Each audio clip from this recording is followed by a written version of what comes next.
হে beautiful people, কেমন আছেন সবাই? আশা করি সবাই ভালো আছেন। আল্লাহর রহমতে আমিও ভালো আছি। তো আজকে আবার চলে এসেছি নতুন একটা ভিডিও নিয়ে। আজকের ভিডিওতে থাকছে গিলেমেটের রেসিপি। তো এদিকে আমি আধা কিলো গিলে মেটে নিয়ে নিয়েছি। দেখুন এখানে গিলে রয়েছে, মেটে রয়েছে। তো এবার আমি এগুলোকে ভালো করে কেটে নেব ছোট ছোট টুকরা করে। দেখুন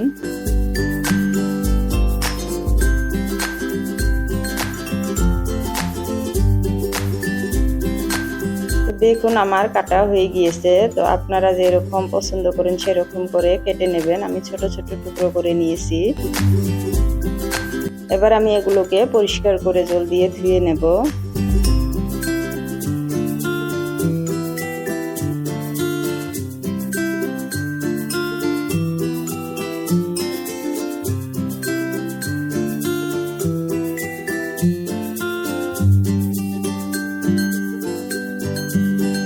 দেখুন আমার ধোয়া হয়ে গিয়েছে। এবার আমি আদা রসুন গুলোকে পেস্ট করে নেব।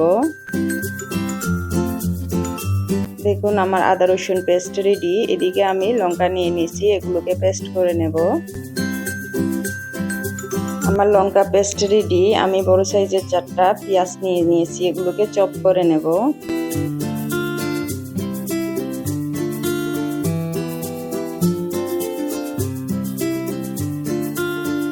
তো আমার পেঁয়াজ চপ করা হয়ে গিয়েছে। এবার আমি চুলাটা জ্বালিয়ে কড়াই বসিয়ে দিয়ে কড়াইটাকে একটু গরম করে তেল দিয়ে দেব। তেলটা ভালো করে গরম হয়ে গিয়েছে। এবার আমি এখানে পেঁয়াজ দিয়ে ভালো করে 2 থেকে 3 মিনিট পেঁয়াজগুলোকে লাল লাল করে ভেজে নেব।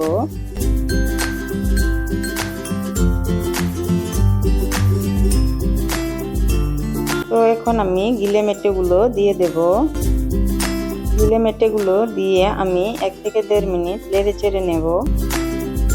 তারপর এখানে আমি দিয়ে দেব 2 চামচ লঙ্কা বাটা, দিয়ে দেব 2 চামচ আদা রসুন বাটা, দিয়ে আমি 1 মিনিটের মতো ভালো করে নেড়ে চেড়ে নেব। তারপর এখানে দিয়ে দিব আমি 3টা তেজপাতা, দিয়ে দিব আস্ত গরম মশলা, তারপর দিয়ে দিব 1 চামচ হলুদ গুঁড়ো, দিয়ে দিব 1 চামচ ধনিয়া গুঁড়ো, 1 চামচ জিরা গুঁড়ো, তারপর এখানে আমি 5 ফোড়ন 1 চামচ দিয়ে দিয়েছি, আপনারা স্কিপ করতে পারেন। স্বাদ মতো লবণ দিয়ে এটাকে আমরা ভালো করে নেড়ে চেড়ে নেব। তারপর ঢাকনা দিয়ে ঢেকে আমরা কিছু সময় জাল করে নেব। দেখুন পেঁয়াজ থেকে পানি ছেড়ে দিয়েছে পেঁয়াজগুলো। তো এবার আমরা এটাকে ভালো করে নেড়ে চেড়ে আরো কিছু সময় কষে নেব।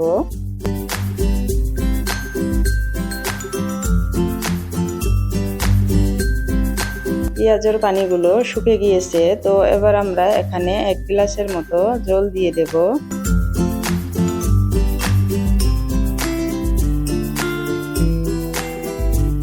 ঢাকনা দিয়ে ঢেকে আমরা কিছু সময় জাল করে নেব। মাঝে মাঝে নেড়ে চেড়ে দেখতে হবে যাতে তলায় লেগে না যায়। আবারও ঢাকনা দিয়ে ঢেকে আমরা জলটাকে আরো একটু শুকিয়ে নেব।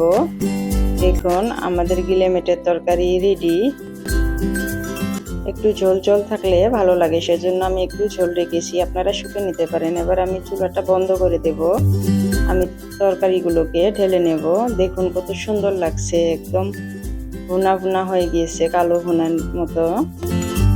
তো এইদিকে আমি খেতে বসে পড়েছি। এদিকে বড়া নিয়ে নিয়েছি, সালাদ রয়েছে। তরকারিটা একবার দেখুন কত সুন্দর লাগছে দেখতে, কালা ভুনা হয়ে গিয়েছে। তো এবার আমি খাওয়া শুরু করব।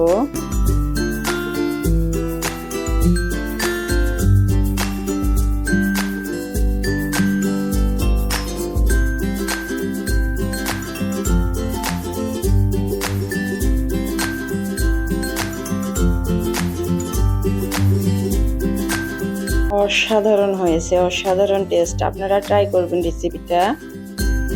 আমার ভিডিওটা কেমন লাগলো কমেন্টে অবশ্যই জানাবেন। আমার চ্যানেলে যদি নতুন এসে থাকেন চ্যানেলটাকে সাবস্ক্রাইব করবেন, লাইক করবেন, শেয়ার করবেন।